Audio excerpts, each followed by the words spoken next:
Assalamualaikum warahmatullahi wabarakatuh. Alhamdulillahilladzi jama'ana fi hadhihi al-fursati tsaminah. Wassalatu wassalamu ala sayyidina Muhammadin ibni Abdillah wa ala alihi wa ashabihi wa mawala. Amma ba'du. فقد قال الله تعالى في القرآن الكريم أعوذ بالله من الشيطان الرجيم بسم الله الرحمن الرحيم والملائكة يدخلون عليهم من كل باب سلام عليكم بما صبرتم فنعم عقبى الدار. صدق الله العظيم. حضرة المكرمين wal mukarramat wal muhtaramin wal muhtaramat, para asatidzah, para hujjaj, bapak, ibu wali santri, serta anak-anakku yang ayah cintai. Tak lupa juga para asatidzah yang selalu mendampingi anak-anak kita, khususnya Mudirul Ma'had Al-Ustaz Mukhtar Zamzami. Mudah-mudahan kita semua diberikan keberkahan oleh Allah Subhanahu wa ta'ala. Puji syukur hadirat Allah Subhanahu wa ta'ala, pada pertengahan bulan Rabiul Akhir ini kita dikumpulkan oleh Allah Subhanahu wa ta'ala dalam satu momen peristiwa yang membuat kita terenyuh, membuat kita sedih, tapi sedihnya kita adalah kebahagiaan yang kita dapatkan. Terasa di dalam hati kita, rasa senang, rasa bahagia. Mudah-mudahan kebahagiaan, kesenangan yang kita dapatkan hari ini, mudah-mudahan Allah sampaikan juga nanti ketika kita berhadapan dengan Allah, di mana Allah lewat anak-anak kita akan menolong kita di hadapan Allah Subhanahu wa ta'ala, mengangkat derajat kita dan memasukkan kita ke dalam surganya Allah Subhanahu wa ta'ala. Salawat serta salam tak lupa juga kita sampaikan kepada Nabi besar Muhammad sallallahu alaihi wasallam, manusia yang tak pernah kita kenal rupanya, manusia yang tak pernah kita lihat wajahnya, tapi iman berada di dalam hati kita. Mudah-mudahan kita termasuk orang yang dikatakan oleh Rasulullah, tuba, tuba, tuba liman lam ra'ani, liman lam yarani wa amana bi. Beruntung, beruntung, beruntung buat mereka-mereka yang tidak pernah melihatku, tapi beriman dan percaya kepadaku. Mudah-mudahan kita termasuk orang yang beruntung, yang tidak mengenal Rasulullah tapi beriman kepada Rasulullah sallallahu alaihi wasallam. Ibu-ibu, bapak-bapak, anak-anak, santriwan dan santriwati yang dimuliakan Allah Subhanahu wa ta'ala, inilah kado yang terhebat yang harus kita persembahkan buat kedua orang tua kita. Rasakan orang tua kita itu begitu sayang kepada kita semenjak di dalam kandungan. Dipeliharanya kita, dijaganya kita, sampai melahirkan antara hidup dan mati. Orang tua berkorban demi anak. Lahir, kemudian digendong, disayang, dicium, dijaga, dipelihara, sampai saat ini kamu besar. Digiringlah kamu pendidikan-pendidikan agama, dikenalkan kamu Al-Quran, agar kamu bisa mempersembahkan yang terbaik buat orang tua kamu. Begitu sayangnya orang tua kepada kita. Tapi kita sebagai anak tidak bisa membalas kebaikan orang tua kepada kita, kecuali kita serahkan semuanya kepada Allah Subhanahu wa ta'ala. Dan balasan yang terbaik yang kita bisa berikan kepada orang tua adalah dengan Al-Quran. Harta benda mungkin bisa membuat orang tua kita tersenyum, Mungkin kita nanti punya pangkat, sukses, mungkin juga orang tua bahagia. Tapi semua hadiah duniawi yang kita berikan kepada orang tua, orang lain juga bisa memberikan. Bahkan orang yang tidak beriman kepada Allah, orang-orang Kristen, Buddha, Hindu, bisa menyenangkan orang tuanya lewat duniawi. Tapi buat kita, maka persembahan yang terbaik dan terindah adalah hanya dengan Al-Quran. Oleh karena itu, tanamkan dalam diri kita, wahai santriwan santriwati, ayo kita bahagiain orang tua kita dengan Al-Quran. Bagaimana nanti kita masuk ketika kita sudah menjadi Ahlul Quran, kita hafalkan Al-Quran, kita amalkan Al-Quran. Kemudian nanti kita masuk surga. Kemudian malaikat menyambut kita, wal malaikatu yadkhuluna alaihim min kulli bab. Malaikat menyambut orang-orang yang Ahlul Quran. Orang yang Ahlul Quran masuk tidak sendiri. Dia cari orang tuanya, dia cari pasangan hidupnya, dia cari anak-anaknya, masuk berparade, rombongan karena syafaat daripada Al-Quran. Kalau kita malas, kalau kita sedang futur, kalau kita sedang bosan dengan Al-Quran, tanamkan dalam diri kita. Kapan lagi kita akan memberikan yang terbaik buat orang tua, sedangkan orang tua begitu sayangnya kepada kita. Hadirin yang dimuliakan oleh Allah Subhanahu wa ta'ala, Al-Quran adalah sesuatu yang memberkahi.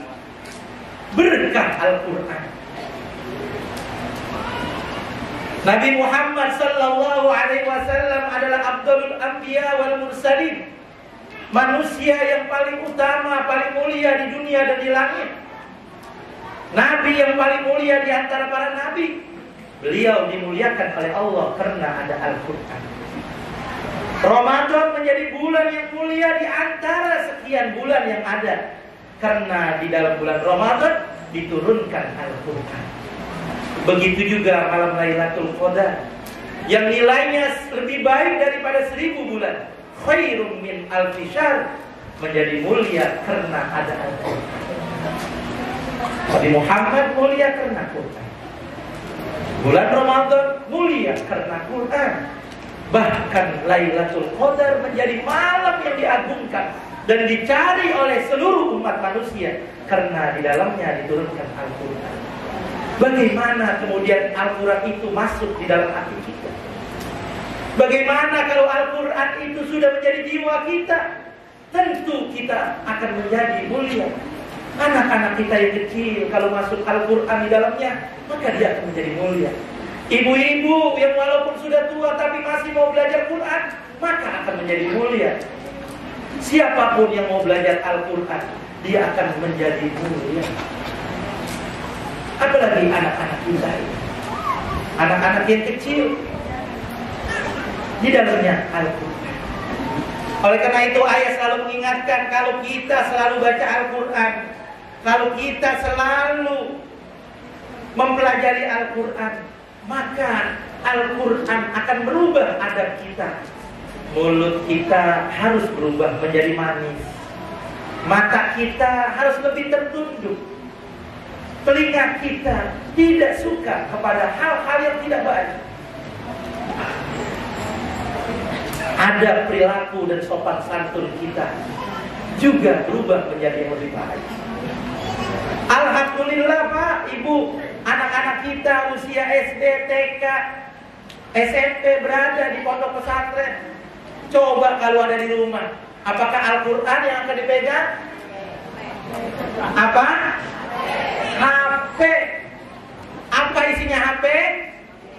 Nyanyian, game, TikTokan. Jangankan anak kecil yang baru tahu, nenek-nenek aja yang udah bawa tanah masih main TikTokan. Ya Bu? Mana nyanyinya, suaranya jelek, pakaiannya pakai strip, udah begitu pakai legging, yang dilihatin bukan depannya, belakangnya. Ya Allah, kayak balon diisi air, koplak. Orang yang belajar Al-Quran tidak akan bisa menyatu dengan maksiat. Bahkan kata Ibnu Qayyim, innal Qur'an wal ghina la yajtami'an fi qalbin wahid. Quran dengan nyanyian nggak bakal bisa bersatu dengan hati. Tidak kan? Orang yang cinta nyanyian nggak bisa hafal Quran. Orang yang cinta Al-Quran nyanyian nggak bakal masuk, kata Ibnu Qayyim. Kenapa? Lima bainahuma minat tabor.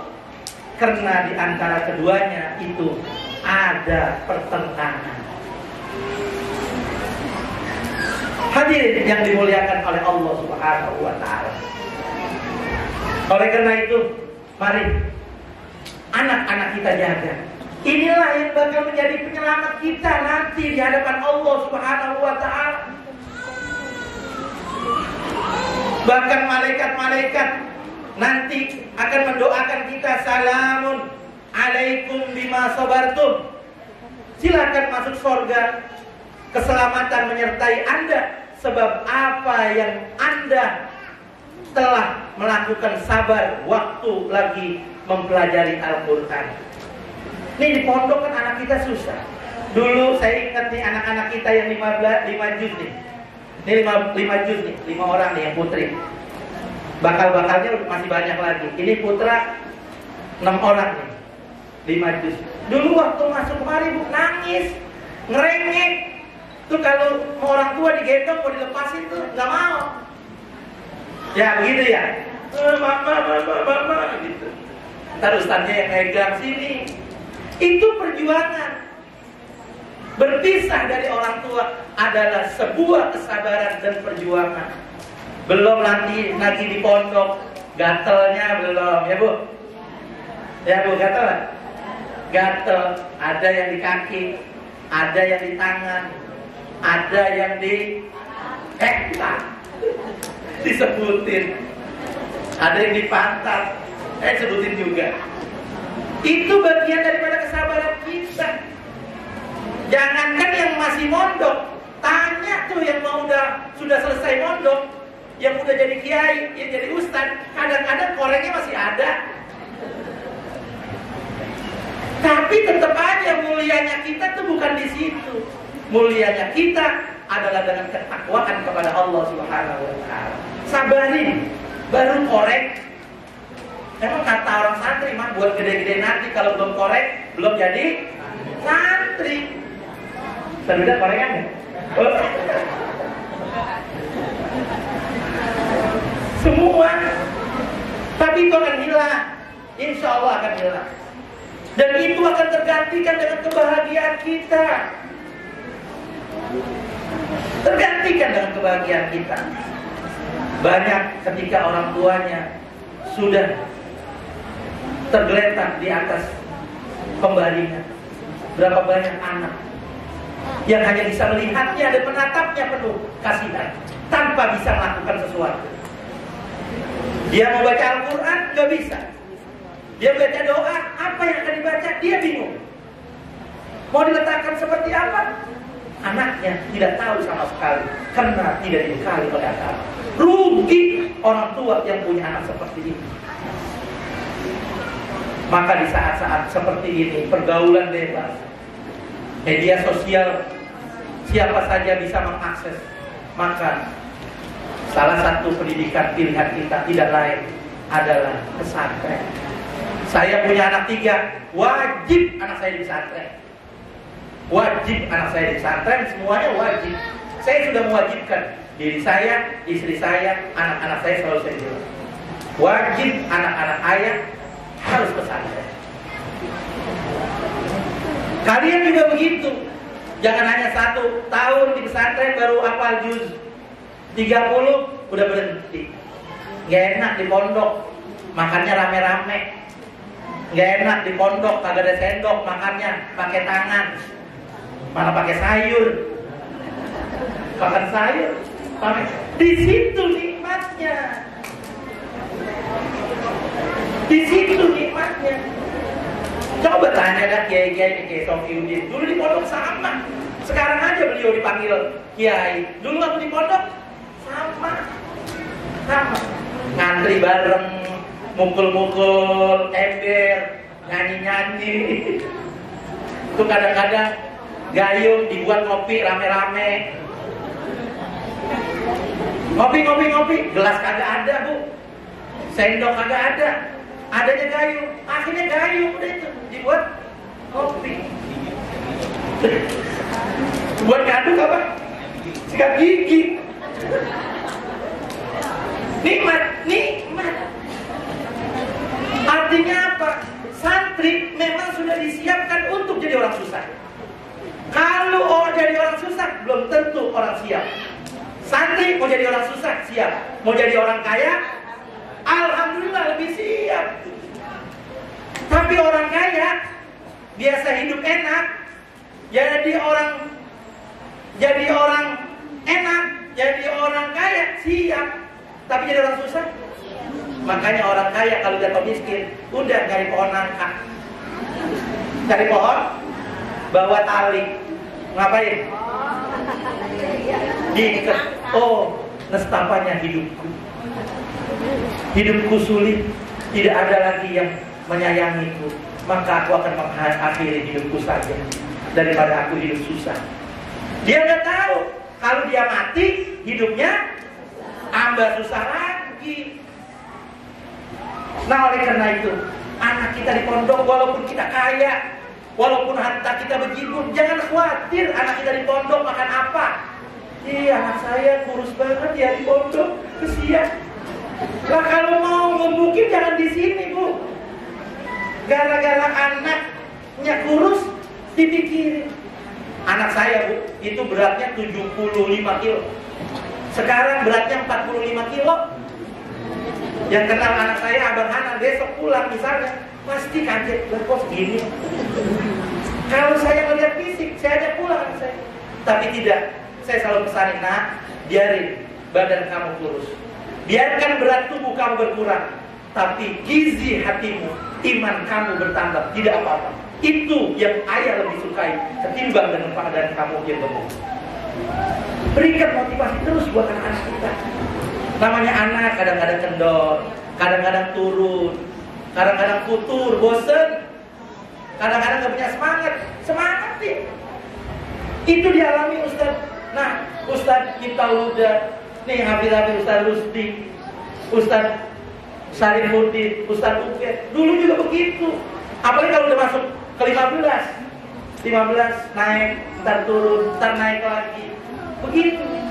Ini tantangannya nih si Fajar nih. Ini udah 16 juz, Bu, Fajar. Ya, nih Fajar, alhamdulillah kelas 12. Ini sudah 16 juz, masuk 16 juz. Dan kemarin alhamdulillah mungkin Ibu sudah tahu, ini juara 2 tingkat nasional yang dilaksanakan di Pondok Pesantren Darun Najah. Penyelenggaranya adalah Yayasan Al-Hamad bin Khalid dari Qatar. Nah, kita beri tepuk tangan buat Fajar.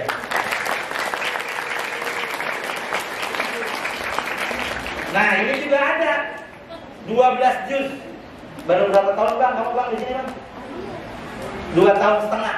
1 tahun binazar, 1 tahun setengah. Ini sudah 12 juz. Dan ini segera menyusul. Kemarin kita daftarin sebenarnya beberapa anak, tapi karena kuotanya terbatas dan memang mepet, akhirnya yang terdaftar hanya Fajar 1 dan perempuan Najman 8 juz. Akhirnya yang lulus hanya Fajar. Ini buat motivasi. Itu bukan tujuan. Yang menjadi tujuan kita adalah kata Iyad bin Fudail, innallaha anzalal qur'ana liyu'mala bih. Allah menurunkan Al-Quran itu buat diamalin. Kalau menghafal, perlombaan, itu hanya sarana untuk meningkatkan motivasi saja.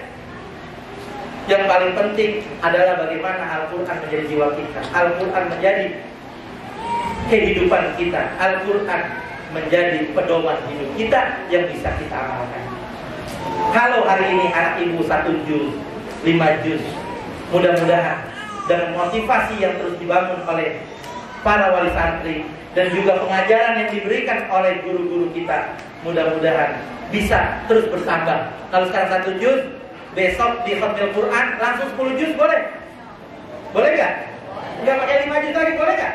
Boleh. Kalau 15 juz, tahu-tahu besok 30 juz boleh nggak? Boleh. Jadi ini Bu, kalau di pondok pesantren Yaspi, mohon maaf, kalau 5 juz itu 5 juz beneran hafal. Kalau dia 10 juz, bener-bener 10 juz. Jadi nanti dites. Kalau 1 juz kesalahannya 10, nggak lulus. Kayak di perempuan ini ada, kemarin berapa orang? Nah, 8 ya? Ada 9 atau 8? Ada 8, 3 orang nggak lulus karena di juz-juz tertentu kesalahannya lebih dari 10, maka tidak lulus. Jadi yang maju ini yang sudah dianggap ustaz dan ustazahnya itu sudah lancar menghafalkannya. Jadi kadang-kadang ada, oh di pondok-pondok anak saya 1 tahun udah 15 juz. Kadang-kadang 15 juz hanya ngapal Pak. 15 juz 1 sampai 15. Disuruh baca juz 2 belum tentu hafal. Disuruh baca juz 5 belum hafal. Tapi Fajar ini dengan Tanwirul Ahkam, insya Allah kalau disebut 10 juz, mulai juz 30, 29, 28, 1, 2, 3, 4 dan seterusnya, maka insya Allah kesalahannya itu tidak lebih dari 10 ya, tidak lebih dari 10. Oleh karena itu ibu-ibu sekalian yang dirahmati oleh Allah Subhanahu wa ta'ala, karena anak kita ini sudah khatmil Quran, baik 1 juz, 5 juz, 10, 15 juz, alhamdulillah kita bersyukur kepada Allah. Tanda syukurnya ini kita ada budaya tumpeng nih, ya Bu. Ada tumpeng. Ini ngasih tumpeng siapa ini? Yang ditumpeng siapa ini? Panitia. Oh iya, panitia ya. Alhamdulillah panitia. Duitnya dari mana? Dari ibu-ibu dan bapak-bapak. Bentuk syukurnya ini. Jadi orang kalau khatam Quran, sunnahnya untuk banyak-banyak sedekah. Nah ini nanti kita sedekahin nasi kuning ini, termasuk nasi box yang uang dititipin sama panitia, insya Allah itu buat sedekah. Seluruh santri saat ini makan siangnya, termasuk wali santri, termasuk wali santri nanti makannya ini dari sedekah ibu-ibu dan bapak. Mudah-mudahan dengan sedekah yang diberikan ini tambah mendorong keberkahan yang dimiliki oleh anak-anak kita. Mudah-mudahan Allah gampangin hafalannya. Mudah-mudahan Allah berikan keberkahannya. Mudah-mudahan Allah bukakan pintu hatinya untuk bisa menerima ilmu-ilmunya Allah Subhanahu wa ta'ala. Orang tua yang di rumah, mudah-mudahan diberikan kesabaran oleh Allah Subhanahu wa ta'ala, disehatkan badannya, dan mudah-mudahan dilancarkan rezekinya. Yang lagi dagang, mudah-mudahan dimajukan dagangannya. Yang kerja, mudah-mudahan dinaikkan pangkatnya oleh Allah Subhanahu wa ta'ala. Yang dari di rumah, mudah-mudahan Allah Subhanahu wa ta'ala gampangin seluruh urusannya. Ala hadhihi niyyah wa kulli niyyatin shalihah wa ila hadratin nabi. Al-Fatihah. A'udzu billahi minasyaitonir rajim. Bismillahirrahmanirrahim. Alhamdulillahi rabbil alamin. Ar-Rahmanir Rahim. Maliki yaumiddin. Iyyaka na'budu wa iyyaka nasta'in. Ihdinas siratal mustaqim. Siratal ladzina an'amta 'alaihim ghairil maghdubi 'alaihim waladdallin. Amin. Kurang lebihnya sekali lagi mohon maaf kalau jalan menuju kemari agak sedikit becek.